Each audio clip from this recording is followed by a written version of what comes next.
And hello out there to all of you here in social media land, honey, however you're looking at this on YouTube or Facebook or Instagram or whatever. I wanted to give my editorial on this recent thing. And if you follow me on Facebook, you know I posted a couple of things, honey, that spoke to the topic that I'm about to talk about. So in any event, honey, this is going to be a little bit that way, I believe.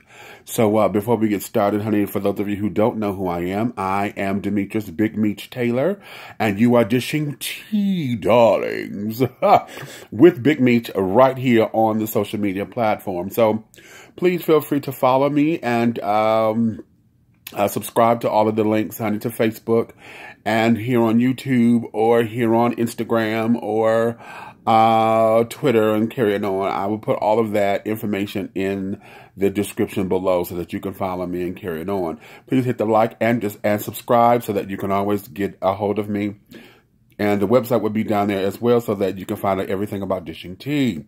Now let's jump into this right now. And that the pastors that went to the White House. There seems to be all this backlash. And I think I, too, am going to add to it. I hope that I'm coming off in another perspective. Okay? Let's do this. We sit up here, we say to the folks that, listen, we need to make sure that the black agenda is on the table. We need to make sure that folks understand and we hear about what we're doing, blah, blah, blah, blah, blah, yakety. We got to make sure that they hear us. And okay. Now, many of us are not accepting or not liking that the current White House resident is in. That's understandable. You're entitled to that particular feeling because I think I share that with you. No, I don't think I know I share it with you.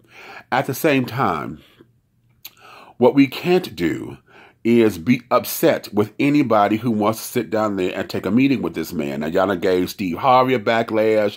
Y'all gave all the children that were trying to sing for their inauguration that were getting paid and this, that, and the other. Y'all gave all of them backlashes and stuff because of you not liking this man. That's fine. But we can't get anything solved or resolved if no one is willing to sit down and meet with them. You know what I'm saying? You can't fight the enemy if you're not going on the battlefield. You see? So we cannot be so hard on these children to where they feel as though they cannot have a place at the table. You see what I'm saying?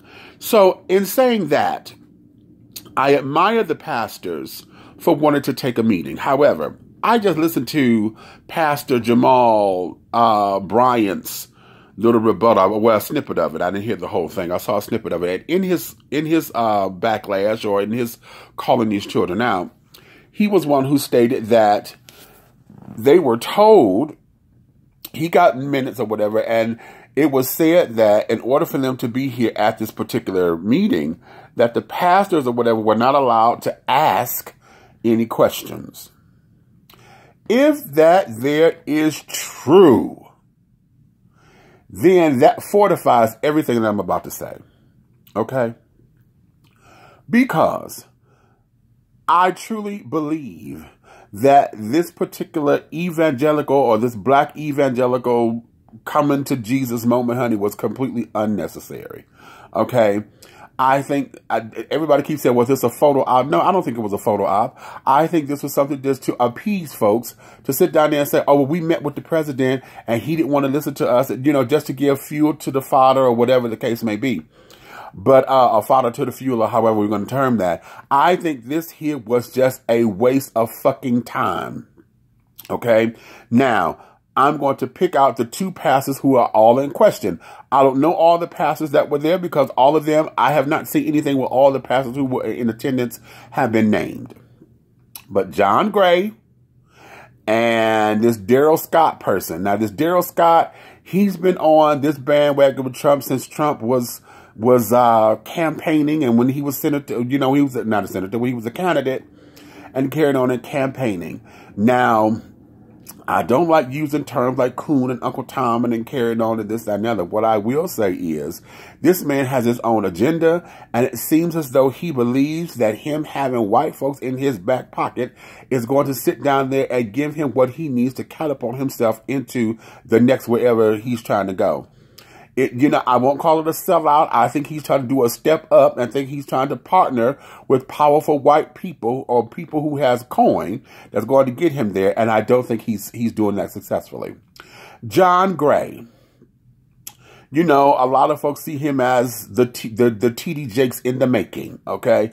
He's the one that has the political or the television prowess and carrying on. And it's awfully funny that how they situated him. He's the one sitting next to the resident in the White House resident, as Whoopi Goldberg like to say.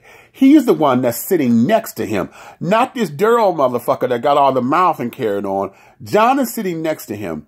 So it leads me to believe that his presence there was so that it can legitimize everybody else's. I believe that his presence there, whether he wants to stand up to it or not, because he said that he was led by God to be there, but you didn't say nothing. Or was your presence there, you claiming that I was led there to be there, God led me there? Okay, that's fine. You said you prayed for the current White House resident. You prayed, and that's lovely. But you said that you feel as though you were there because God led you there. But you had nothing to say outside of the little thing that you said about, I'm thankful for the opportunity of being here. Otherwise than that, what was the platform? Y'all say y'all was going to talk about prison reform, and none of that particular information on what the agenda was, none of that has been spilled out to the public yet. So what the fuck was y'all up there talking about? Okay? What is it that set up there and said that gave the potential that it was going to fuel any kind of anything that's supposedly on the black agenda that's supposed to propel the people forward? Okay, now we know you want to talk about reparations because y'all got kicked out. Because nobody is talking about that, and quite frankly, I'm sick of talking about reparations too. If you're not getting up off your ass and creating something for yourself that's going to get yourself going or whatever, they're not gonna give it to you, child. The government ain't gonna give it. So hell, stop trying to ask for it. I think I said this one time before. How in the hell you gonna ask for 40 acres and a mule, and you can't take care of the 750 square feet that you got that you call an apartment? I'm one of them, honey. My apartment is a fucking wreck right now. But you talking about 40 whole acres and a mule? Okay, no. Okay, stop. So the next thing, like I'm saying, why is it that John was the one sitting next to the White House resident? Okay, why was it him? How come Daryl, he was the one who was the most vocal, it seems, because he's the one that's getting all the time on what he was saying and carrying on. Why was it was it the one right there next to Mr. Man, like the woman? I know that woman that was sitting next to Trump. I know I've heard her on a couple of occasions and how she's in praise mode of Trump and how he's doing wonderful things for the black community and carrying on. I'm looking at it from this particular point. There is not a trickle-down effect. I'm going to say this. Many folks, or who I feel that many black folks who are on the Trump bandwagon are business owners. Small business owners, et cetera, et cetera. And many of them who are on his bandwagon are believing because he's a businessman, he's going to help them. He's going to help their businesses thrive.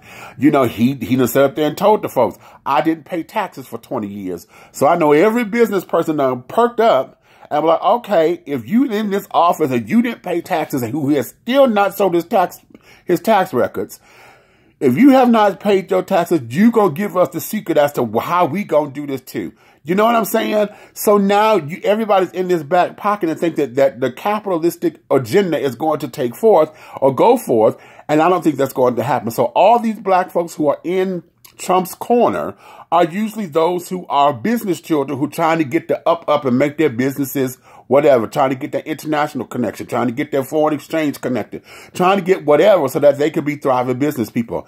Am I mad about the hustle? Not necessarily. But what I am upset about it why I'm upset about it is because it negates everything else. See, if you're only sitting up there looking at it from a singular standpoint, you're not looking at it from a collective, then child, that there is where you can't give me both sides of this fucking coin at the same time. Either you're going to be a businessman and saying, I'm here for the small business person, or I'm here as a community activist saying that my people need X, Y, and Z. You can't give me both because that becomes contrary to what it is that you're doing. These pastors sitting up there, listen, I don't know if y'all trying to recreate a faith-based initiative and carrying on to where the churches are going to be exonerated and get all this governmental money and carrying on to do what y'all didn't do in the first place when they first tried to do the faith-based initiatives. Y'all didn't do the money right and carrying on. You set up there and wanted to exile folks who you felt were sinners and things. You didn't want to do the HIV programs because you didn't want to deal with the gays. You didn't want to do the mental health thing because you didn't want to deal with folks who cussing and carrying on and you felt they were sinning. You didn't want to do outreach because you felt the prostitutes was out there. You didn't want to do all that. Y'all didn't do right by it. Okay? So the money end up being whatever. So whatever this agenda that y'all own, y'all not about the collective community. So you need to get that, be truthful with that, and stop all this bullshit. Because it was a display of nothing. It was a waste of time. And it done became another smokescreen. Because whatever is up under all this smoke and mirrors, I'm telling y'all, it is big. It's something that's coming down, is about to shut down everything. And we need to look at that from a real, because we as a country have got to get ready for whatever battle that's about to come. If he's about to start World War III, if it's going to be another damn civil war, whatever's going on, something is coming down the pipeline. And we need to get on board with this. And I want y'all to point out something here. Why is it that it's always the black evangelicals that is going to Trump? I've never heard of the white children. The Pope ain't went there. None of the Catholic churches or the Methodist churches, none of these other folks have galvanized their pastors and gone up here to talk to Trump about anything about the Christian organization or about the Christian agenda or whatever. Now, we do hear about these initiatives that they have, you know, the faith initiative and carrying on the new discrimination bill that they're trying to pass or whatever. We hear about all of that. But why is it that we are not seeing our Caucasian pastors or anything galvanized in the same way these black folks are doing? And then talking about nothing. Now, if they got up there and they weren't able to talk or ask questions rather, then that was a whole waste of fucking time. Because why are you there then? As a presence of what? Didn't y'all do that with the marching and carrying on? What the hell did you need to see? What was it that you down there looking at?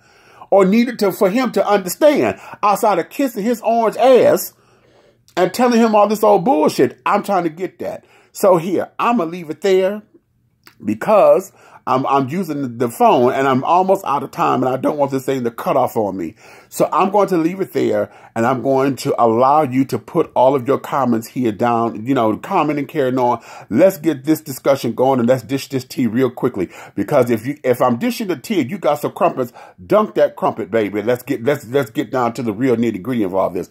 Because I'm telling you, something rotten in this cotton and these children ain't coming, they ain't doing right, they ain't coming right. And these pastors and stuff doing this old bullshit,